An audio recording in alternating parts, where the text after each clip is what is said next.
welcome. Let's get you caught up on today's major global news stories. We'll start with Ukraine. President Trump has voiced his disapproval, saying he's not happy about those deadly Russian strikes on Kiev. He urged President Putin to stop. Yeah, that's quite a direct statement from him. Relatively rare criticism of Putin, actually. Absolutely. And those strikes were devastating. At least 12 killed, dozens injured. It's the deadliest attack on the capital since last July. Trump mentioned putting pressure on both sides, suggesting a deal might be possible within a week. He hinted at action if the bombing doesn't stop. Meanwhile, President Zelensky, speaking from South Africa, felt the U.S. could be, well, more forceful in pushing for a ceasefire. He stressed that even negotiating is a huge compromise for Ukraine. Exactly. A ceasefire has to be the first step, he said. Ukrainians are running out of patience. He actually cut his South Africa trip short because of this. This comes after some friction, with the U.S. apparently suggesting Ukraine might need to concede land. That's right. Trump had claimed a deal was very close on Wednesday, but blamed Zelensky for refusing U.S. terms, prolonging the conflict. Ukraine, for its part, is adamant they won't give up Crimea. And Vice President Vance laid out a vision for a deal. Yes, sort of freezing the territorial lines near their current positions, which implies both sides giving up some territory they claim. Trump, when asked about recognizing Crimea, seemed focused mainly on just ending the war. And Secretary of State Rubio put it bluntly, "We've shown them the finish line." He urged both sides to say yes, pointing to the Kiev strikes as proof the war needs to end now. Zelensky's South Africa visit did seem to mend some fences, though, meeting with President Ramaphosa. It did. Ramaphosa expressed concern and committed to talking to all parties, Putin and Trump included, but he didn't take a stance on territory. So Ukraine is looking for other partners, especially in Africa, perhaps hedging bets given the shifts in U.S. relations post-Trump's re-election. Makes sense. And South Africa, despite its own strained ties with Washington. Remember, the ambassador expulsion and aid removal sees its non-aligned position as potentially helpful here. Okay, let's turn to the Gaza conflict now. The Israeli military has admitted something significant. Yes, they've admitted their troops killed a UN worker with tank fire last month. This is after previously denying it. UN Secretary General Guterres called for a full investigation, reminding everyone about the protection UN sites have under international law. And UNOPS, the UN agency involved, said explosive ordnance was dropped or fired at what they described as an isolated guest house. The executive director stated it was not an accident. Grim numbers coming from Gaza's Hamas-run health ministry, too. At least 1,978 killed since Israel renewed its offensive, with around 50 reported killed just on Thursday. Israel maintains its goal as pressuring Hamas to release the remaining 59 hostages, though only 24 are believed to still be alive. And the humanitarian situation remains dire, with Israel blocking all aid deliveries for 7 weeks now. The UN calls it further depriving people of the means for survival. This is all in the context of Israel's campaign to destroy Hamas following the October 7, 2023 attack, where about 1,200 Israelis were killed and 251 taken hostage. And the total death toll in Gaza since then. Over 51,300. According to the health ministry there. Okay, shifting gears slightly within Gaza news, a different kind of story emerged involving K-pop. Yes. Bain, a singer from the group Just Be, came out as part of the LGBT community during a U.S. concert. Quite a rare move in that industry. How was it received? Reports say his bandmates and fans showed strong support. All right, moving to South Asia now. Tensions are high between India and Pakistan after a deadly attack in Kashmir. Yes. Pakistan has suspended visas for Indian nationals. This follows that attack on tourists in Pahalgam, which killed 26 people. It's a tit-for-tat response. Seems so. Visa suspension, expelling some diplomats, closing airspace to Indian flights. These are significant measures. Indian police have named suspects. 3 individuals, 2 Pakistani citizens, and 1 local Kashmiri man, allegedly linked to the Lashkar-e-Taiba group, which is based in Pakistan. And Pakistan's response. They deny any involvement, calling India's claims baseless without a credible investigation. India's Prime Minister Modi has vowed action. He promised to identify, track, and punish every terrorist and their backers. Delhi also shut the Attari-Wagah border crossing and canceled visa services for Pakistanis. There have been detentions in Kashmir. Around 1,500 people detained for questioning. Schools and businesses are reopening after a shutdown, and there's a 2 million rupee reward for information. The victim stories are heartbreaking. Absolutely. An Indian naval officer on his honeymoon, a local tourist guide who is the sole breadwinner for his family, a businessman with his family, Just tragic. This attack stands out, doesn't it? It's the deadliest targeting civilians in Indian-administered Kashmir since 2019.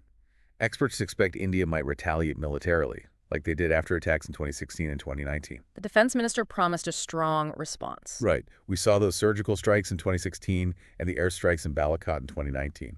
Analyst Michael Kugelman thinks the high civilian toll makes an Indian military response quite likely. But the nuclear dimension always looms large. It does. It's both a danger and a restraint. The pattern might be limited strikes, then attempts to de-escalate, perhaps like we've seen between Israel and Iran recently. A former Pakistani ambassador, Hussein Haqqani, also suggested limited strikes are possible, but they risk Pakistani retaliation. Exactly. So the risk of escalation is very real. Peace in Kashmir feels like it's slipping, and it raises serious questions about security failures that allowed this attack. Okay, let's move to Brazil. Concerns about former President Bolsonaro's health. Yes, his condition reportedly worsened after intestinal surgery. He's still in intensive care, undergoing more tests. And he received a legal summons while in the hospital. He did. A court official served him papers requiring his initial defense against coup charges within 5 days.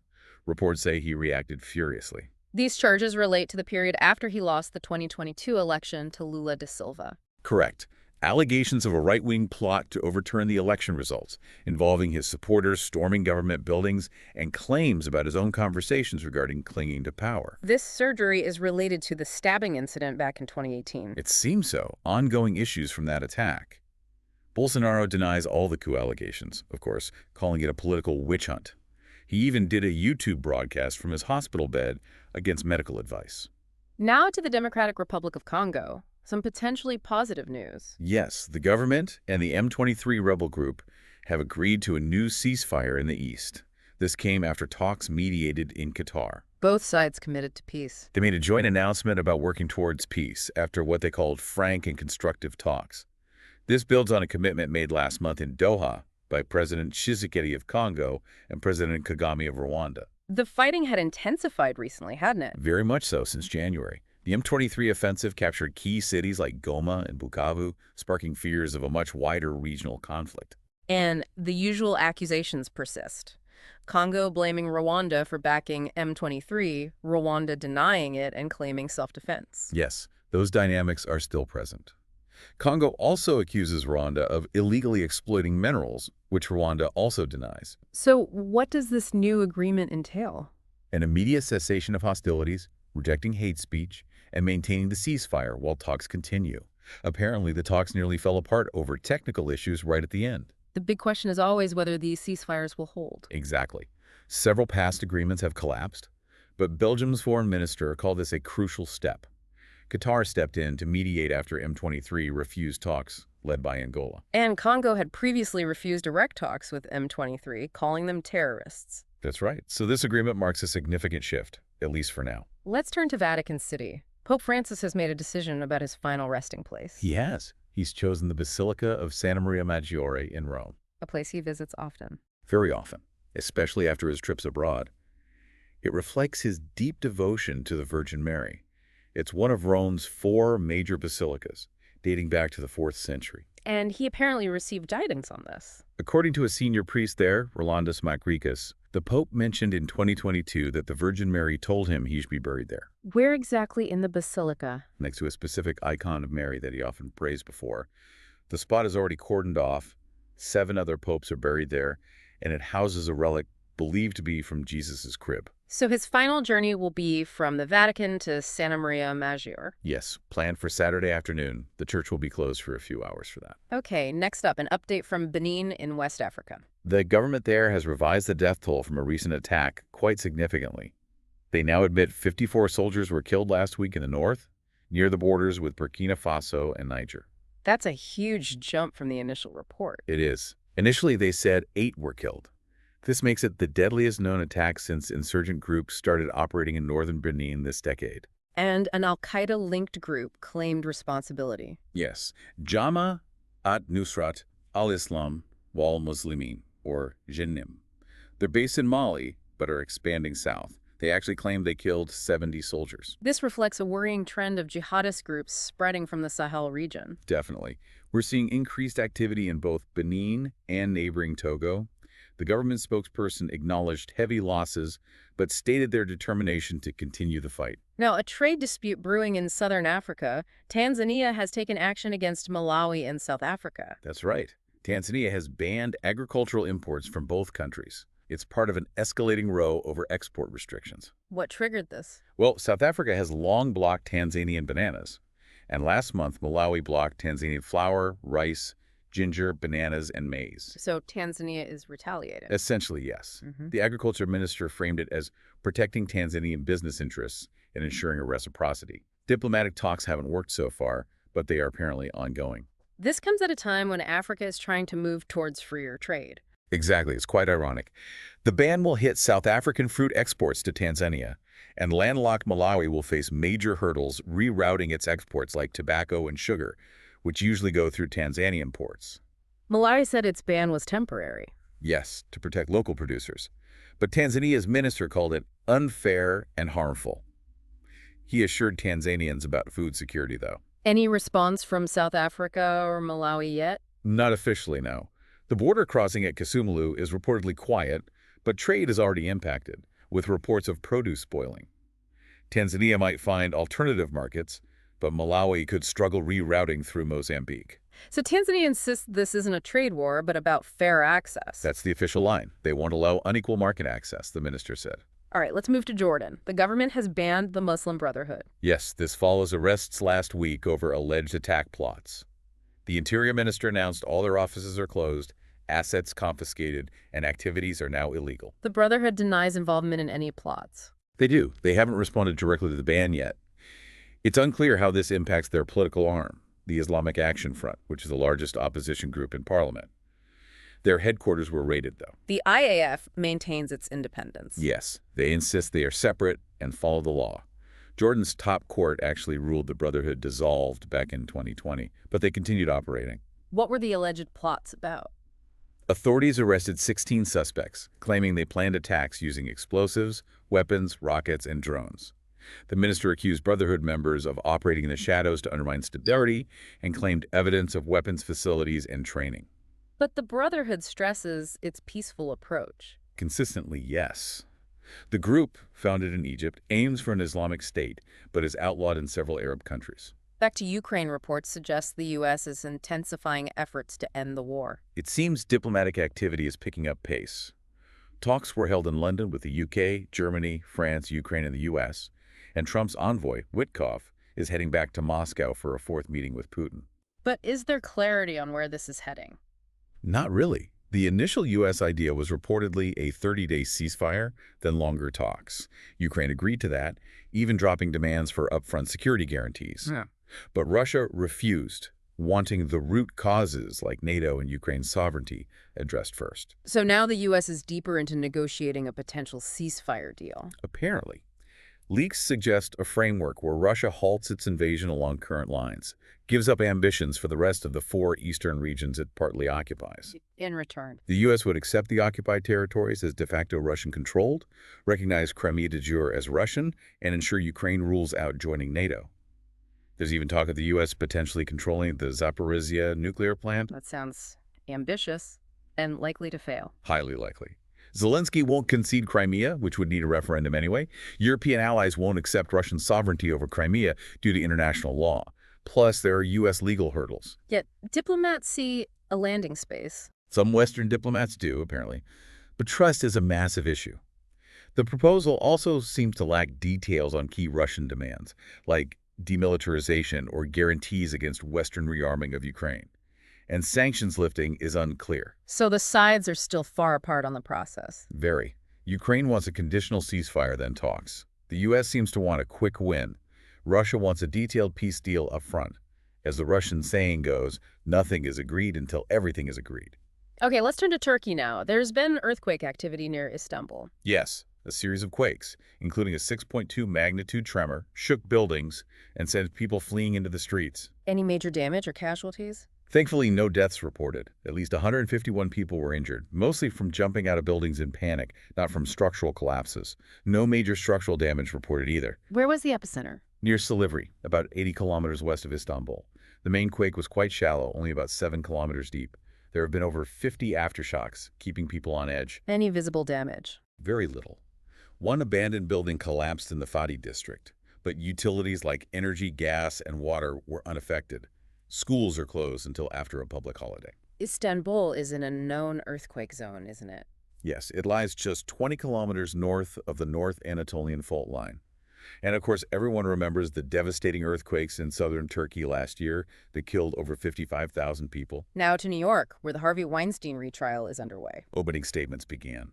Prosecutors are arguing Weinstein used his unfettered power in Hollywood to systematically harass and abuse women. And the defense? They claim the prosecution's case will fall flat, questioning the credibility of the women making the claims. This is a retrial because his previous conviction was overturned. That's right. He faces new charges related to 3 women: a former TV production assistant, an aspiring actress, and a model, Kaja Sokola, who alleges she was assaulted at 16. Prosecutors recounted stories of abuse. Yes, often under the guise of business meetings, arguing victims stayed silent due to Weinstein's immense power. The defense strategy seems to be focusing on the nature of the relationships. They're arguing the relationships were mutually beneficial, that the women were motivated by fame and money, and that they continued contact after the alleged encounters. Why was the original conviction overturned again?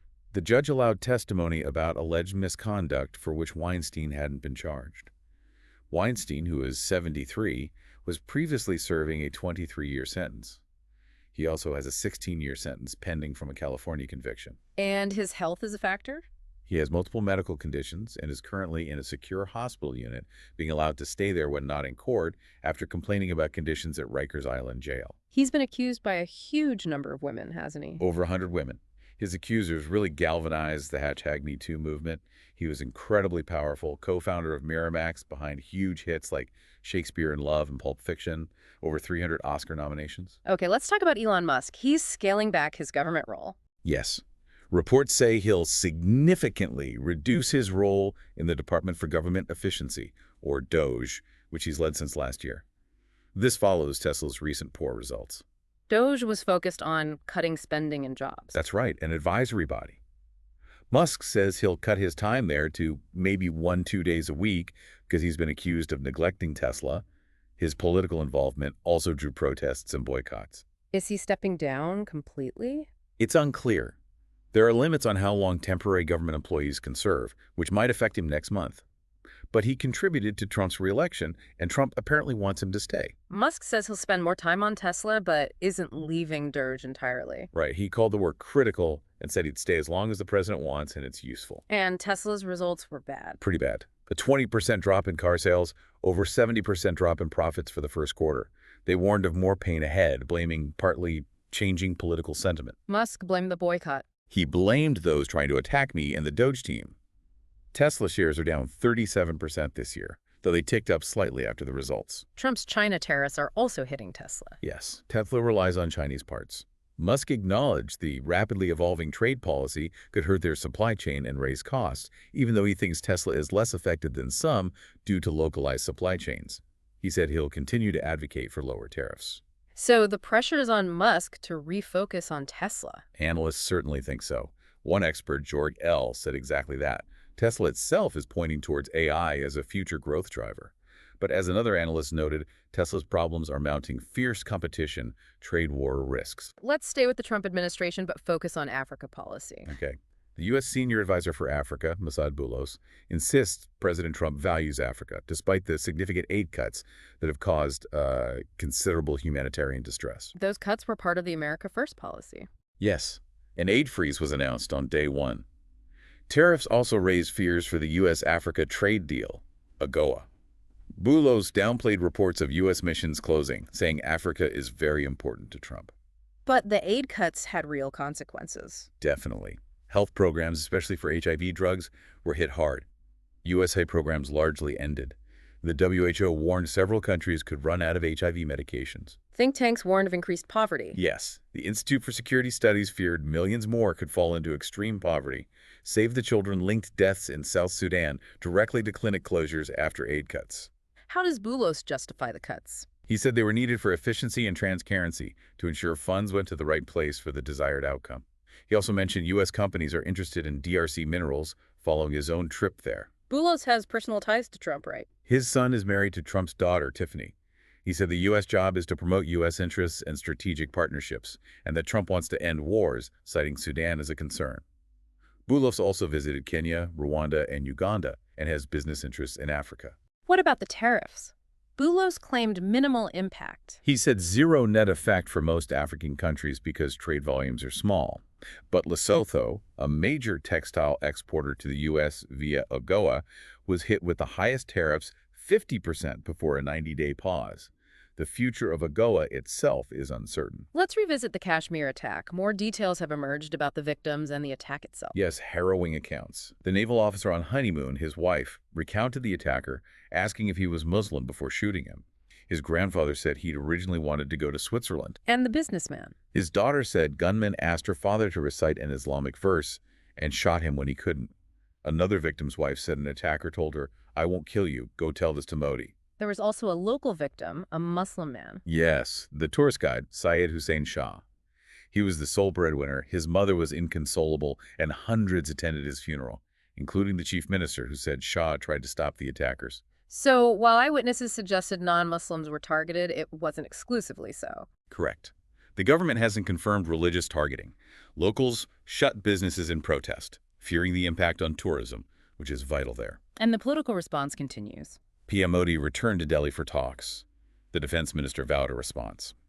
India hasn't named perpetrators definitively, but has blamed Pakistan-backed groups in the past. Okay, let's talk U.S.-China trade relations. Treasury Secretary Bessent sees an opportunity. He does. He sees a chance for a big deal if China gets serious about relying less on manufacturing exports. This comes as the trade war has really escalated U.S. tariffs up to 145%. China's up to 125%. Bessent suggests a rebalancing. Yeah, an opportunity for the U.S. to boost manufacturing while China focuses more on its domestic economy. He said, let's do it together. He reportedly expects de-escalation. And President Trump sounded optimistic, too. He did, saying tariffs will come down substantially, but it won't be zero. These hints have boosted stock markets recently. Bessent also had comments about the IMF and World Bank. He called on them to refocus on economic stability and development, rather than, in his words, climate change, gender, and social issue. The Bank of England governor seemed encouraged by Bessent's comments on these institutions. China can weather these tariffs to some extent, though. Yes, its large economy and domestic market help absorb the impact. The CCP is appealing to nationalism, investing heavily in tech dominance like AI and EVs, and leveraging its supply chain advantages. China learned lessons from past tariffs. They certainly adapted accelerating plans beyond the U.S.-led order, like the Belt and Road Initiative, boosting trade with the Global South, shifting soybean imports. The U.S. isn't even China's biggest export market anymore. Southeast Asia is. And China holds leverage. Definitely. They hold over $700 billion in U.S. bonds, which can rattle markets, and they have near monopolies on critical rare earth minerals, having restricted exports of some already, including antimony recently. Now to the Caribbean, specifically the Dominican Republic and its border with Haiti. A concerning situation there. The Dominican Republic deported over 130 Haitian women and children in a crackdown targeting undocumented migrants found in hospitals. This included vulnerable individuals. Yes, pregnant women, new mothers, and children. It's one of 15 measures President Abinader announced to cut undocumented migration from Haiti. What's the rationale given by the DRR? Many Dominicans complain about the strain on public services, particularly healthcare. Hospitals are now required to check IDs and residence proof and deport those without papers after treatment. How many deportations overall? Over 80,000 Haitians deported in the first 3 months of this year alone. Rights groups are calling it cruel, especially given the extreme gang violence in Haiti right now. The situation in Haiti is dire. Thousands killed, hospitals closed. The UN warns Haiti is nearing a point of no return. Moving back to Europe, Lithuania's capital has unveiled an evacuation plan. Yes, Vilnius has released details of a plan for what to do in case of an invasion. How would residents be alerted? Through SMS messages and sirens. They're also developing a dedicated app. The plan includes expanding roads and bridges to ensure safe evacuation routes. Is this raising alarm? The mayor stressed it's a last resort if military defense fails and shouldn't cause panic. He said it doesn't imply an increased threat level right now. Learning lessons from Ukraine. Yes, the plan incorporates lessons from Kyiv's response to Russia's invasion. It's primarily for an invasion scenario, but could be used for natural disasters, nuclear attacks, or major infrastructure failures too. Lithuania has been very vocal about Russia. As a former Soviet republic, now in the EU and NATO, they're a strong supporter of Ukraine and wary of Moscow's ambitions. Joint Belarus-Russia military drills near their border recently added to concerns, especially around the Suwalki Gap. Another tragic incident reported from Ukraine involving a bus attack. Yes, 9 people killed when a Russian strike hit a bus carrying workers in the east. Most casualties were women working at a mining plant. This happened amid the ongoing ceasefire talks. It did. Just as top Trump officials pulled out of the London talks, though they were replaced by General Kellogg for what were called technical meetings. Zelensky said Ukraine's delegation was still participating. There was a brief Easter ceasefire. Putin declared a 30-hour one for Orthodox Easter Sunday, but both sides accused each other of breaking it almost immediately. Russia then issued that long list of conditions for a full ceasefire we discussed earlier. So the U.S. is juggling talks with different parties. It seems so. Separate talks with Russia, Ukraine, and European allies. Witkoff is heading back to Moscow, and Rubio is apparently focusing on those talks now. And those reports about the U.S. possibly considering recognizing Crimea as Russian territory persist, despite Zelensky ruling it out. And the U.S. threat to walk away remains. Vice President Vance repeated that threat if there's no deal soon. The human cost just keeps mounting, hundreds of thousands estimated killed or injured since February 2022. Let's revisit President Trump's comments, hinting at softening his stance on China tariffs and the Fed. Yes, a slight shift in tone, perhaps. He said he has no intention of firing Fed Chair Powell, though he still wants Powell a little more active on cutting interest rates. Ban on China. Optimistic about improving trade relations, saying tariffs will come down substantially, but it won't be zero. His stated aims are boosting U.S. manufacturing and jobs, while lower rates would cut borrowing costs. This comes after he significantly ramped up tariffs. Up to 145% on some Chinese goods, leading to retaliation and warnings about global impact. But now he says he'd be very nice in negotiations for a trade deal. Treasury Secretary Bessent also reportedly expects de-escalation. These tensions have impacted markets. Absolutely. The trade war caused turbulence. Trump's previous criticisms of Powell also spooked investors. He called Powell a major loser just last week, which sparked a sell-off. There were even reports about trying to fire Powell. NEC Director Hassett said Trump is looking into it, though it's unclear if he even has the authority. Trump's latest, slightly softer remarks seemed to calm markets a bit. But the underlying economic concerns remain. Yes. Investors worry pressure on the Fed could worsen inflation, already potentially boosted by tariffs. The IMF gave the U.S. the biggest growth forecast downgrade among advanced economies due to tariff uncertainty. Okay, back to Gaza and the casualty figures. The health ministry there is pushing back against manipulation claims. Yes, they're denying accusations they've manipulated the death toll. They gave an example of how deaths are registered, like at Al-Shifa Hospital. What's the official figure again? At least 51,266 killed since the war began, according to them, with nearly a third being under 18. How have they adapted their counting methods? Initially, they relied on hospitals, but that became harder due to the chaos and attacks on medical sites which Israel claims Hamas uses. They say a judicial committee investigates deaths, excluding natural causes. They've removed some names from the list recently. Over 3,000 as a precautionary measure pending checks.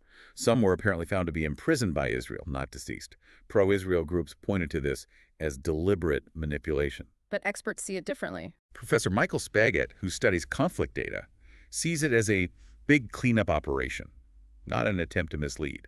He notes the changes actually increase the percentage of adult males killed. The ministry also audited data for errors. Are all deaths accounted for? No. Thousands of bodies are still under rubble, and about 900 unidentified bodies aren't currently included. The recent ceasefire allowed nearly 800 bodies to be retrieved and identified. Does Israel provide its own figures? No civilian death figures. And they haven't officially challenged the health ministry's list. Israel states about 1,200 were killed in the initial Hamas attack, and 408 of its soldiers have died since. Access for international journalists remains blocked. Let's check in on Canada. An election is approaching. Yes, and they're seeing record early voter turnout. Over 7 million ballots were cast during advance polling over the Easter weekend. When is Election Day? Less than a week away, April 28th. What are the polls saying? Latest polling suggests the Liberals, led by Mark Carney, have about a 5-point lead over the Conservatives under Pierre Poilievre. What are the key issues? Carney is touting the Liberals as best equipped to handle Trump's tariffs, criticizing Poilievre for lacking a plan. The Conservatives are focusing on change, housing affordability, crime, cost of living, and government spending. This would be a turnaround for the Liberals. It would. They were polling around 20% after Justin Trudeau resigned back in January. The Bloc Québécois looks set for third place with the NDP fourth. Now, something different, the race to build humanoid robot. It's really heating up. China's Unitree showcased its G1 robot recently. It's smaller, more affordable, and its movements look quite fluid in promotional videos. How do they work? Currently remotely controlled, but the goal is autonomy, programmed by customers. The human shape is meant to put people at ease, even if it's a bit uncanny. The potential is huge, right? Massive. For businesses, robots don't need holidays or pay rises, and eventually maybe domestic appliances for laundry or dishes. But the tech isn't there yet. What are the challenges? Introducing them into unpredictable places like homes and restaurants is hard. They need strength, which raises safety concerns. And the AI needs significant work. Even basic logic is a challenge. So where's the focus now? Warehouses and factories. Unitree is marketing the G1, $16,000 relatively cheap, to researchers. Elon Musk's Tesla expects to deploy thousands of its Optimus robot in its factories this year. Other companies involved? BMW is using humanoids. Hyundai ordered thousands from Boston Dynamics. Research firms are tracking dozens of companies, with Chinese firms potentially dominating due to supply chains and government support. Any non-Chinese competitors? Yes, like Kinesi, designed in the UK but made in Asia for cost. Their KR1 robot focuses on warehouses, uses wheels instead of legs, and emphasizes user-friendly software that average workers can learn quickly. It learns tasks after human guidance. So robots doing our chores at home are still a way off. At least 10-15 years, most experts think. Let's return to Gaza, focusing on internal dynamics. Reports of anti-Hamas protests. Yes, there seems to be growing dissent, with chants like, out, out, out. Many Palestinians reportedly blame Hamas for the current crisis. Is it dangerous to protest? Extremely. Hamas doesn't tolerate dissent. Lawyer and activist Momin al-Natour has been vocal, writing that to support Hamas is to be for Palestinian death. He describes life under Hamas since 2007 as wasted between war and violence. There have been repercussions for critics. Tragically, yes. Odeh al-Rubai, who participated in protests, was abducted and his body was found showing signs of torture. His family blames Hamas. His funeral saw calls for revenge and for Hamas to leave. Others have faced violence. Amin Abed was beaten last summer for speaking out. He survived and believes Hamas's authority is fading, especially as fighters retreated underground during Israeli attacks, leaving civilians exposed. Are people becoming less fearful? It seems so, after a year and a half of bombardment. In Beit Lahia, residents reportedly prevented Hamas fighters from launching attacks from their community, even driving them out despite injuries. Are protesters targeting Hamas presence near civilian sites? Yes, telling militants to stay away from hospitals and schools. Sadly, one protester was reportedly shot dead by Hamas in Gaza City during such an incident. So the anger isn't just directed at Israel. For some, it's directed at both. Amin Abed described the choices between cholera and the plague. It's not a full rebellion yet, but suggests Hamas's grip might be slowly slipping after nearly 20 years. Looking ahead now, the question of who might succeed Pope Francis is significant. Hugely significant for the Catholic Church's future, and it's a highly unpredictable process. The College of Cardinals will decide. Yes, in a secret conclave. Notably, about 80% were appointed by Francis himself, and for the first time, fewer than half the voting cardinals will be European, reflecting the Church's global shift. Does that make prediction harder? Harder than ever. There are several potential candidates, or papabili. Who are some of the names being mentioned? Cardinal Pietro Parolin, an Italian, Francis's Secretary of State, sort of the deputy pope. He's known for diplomacy, but criticized same-sex marriage legalization. He's often seen as the bookie's favorite, but the saying goes, he who enters a conclave as a pope leaves it as a cardinal. Any non-European strongly tipped. Cardinal Luis Antonio Tagle from the Philippines is prominent. He heads the Vatican's evangelization department and has called for reassessing the Church's stance on LGBTQ+ people, divorcees, and single mothers. And from Africa. The Church is growing fast there. Cardinal Fridolin Mbongo Basingu from the DRC is a leading African candidate. He's Archbishop of Kinshasa, seen as culturally conservative, opposing same-sex blessings, but a fierce advocate against jihadist persecution. His views on religious plurality might concern some. Another African name. Cardinal Peter Turkson from Ghana. He's influential, held key Vatican roles, and could be the first African pope in 1,500 years. Also, Cardinal Peter Erdo from Hungary, Archbishop of Budapest, seen as a potential conservative compromise candidate. Any other Europeans? Maybe Cardinal Angelo Scola, Archbishop Emeritus of Milan, close to Francis, or Cardinal Reinhard Marx from Germany, a Vatican insider involved in reforms, who's advocated a more accommodating approach to LGBTQ+ Catholics. So the growth in Africa is a major factor. Undeniably. But African candidates might face challenges, like fewer senior clergy in Vatican roles and, sadly, potential racism within the church. The emphasis seems likely to be on continuing Francis's poor first outlook and a listening church. Still highly unpredictable. Okay, let's shift to China and a different kind of boom cosmetic surgery. Yes, it's exploded in popularity there, driven by rising incomes, changing social attitudes, and definitely social media. How many procedures are we talking about? Around 20 million annually, Yeah. mostly among young women, average age around 25. Beauty standards have shifted, influenced by Western looks, then anime and K-pop, and now sometimes hyper-feminine or infantile trends. Technology plays a role. Huge role. Cosmetic surgery apps like So Young are very popular. They offer analysis suggesting procedures. Influencers document their surgeries, but the apps always seem to find more imperfections. But there are dangers. Big dangers. A shortage of qualified doctors means many unlicensed clinics operate, leading to potentially tens of thousands of accidents daily. Licensed surgeons are seeing more and more patients needing repairs for botched procedures. We've heard stories of permanent damage. Yes, like Yu, who suffered from unlicensed injections. Even licensed clinics can have unqualified staff, highlighted by actress Gal Lu's botched nose job, which went viral. And financial scams, too. Beauty loan scams target young women, offering jobs conditional on expensive surgeries they can't afford, trapping them in debt. This happens in the live streaming industry, too. There's immense pressure linking looks to professional success. So even those who've had many procedures feel pressure for more. It seems so. Abby Wu, an influencer who's had over 100 procedures, and her friends still find flaws and plan more surgery, despite the physical toll. Finally, let's look at U.S. politics and some unusual commentary from former presidents. Quite extraordinary, yes. Within about 2 weeks, 3 former presidents, Obama, Biden, and Clinton, publicly criticized President Trump, though without explicitly using his name. That breaks tradition, doesn't it? It really does. Former presidents usually avoid publicly criticizing successors, especially so early in a term. Historian Timothy Naphtali suggests that people should listen when former presidents sound the alarm like this. What were their specific messages? Obama urged resistance to bullying. Biden warned Trump is wrecking Social Security and criticized Musk's cuts, noting the damage and devastation already. Clinton, at the Oklahoma City bombing commemoration, decried grievance politics and the risk to America's march to a more perfect union, praising federal workers whom Trump is cutting. Historians see this as unprecedented for a second term beginning. Yes, indicating deep concern about the direction Trump is taking the country. There's also, of course, significant personal animosity between these former presidents and Trump, given his past attacks on them and their families. It's a departure from the usual small club camaraderie of former presidents. Very much so. Think of the relationships between Carter and Ford, or Bush Sr. and Clinton. Obama, Biden, and Clinton all seem struck by the frenzy of Trump's early second term.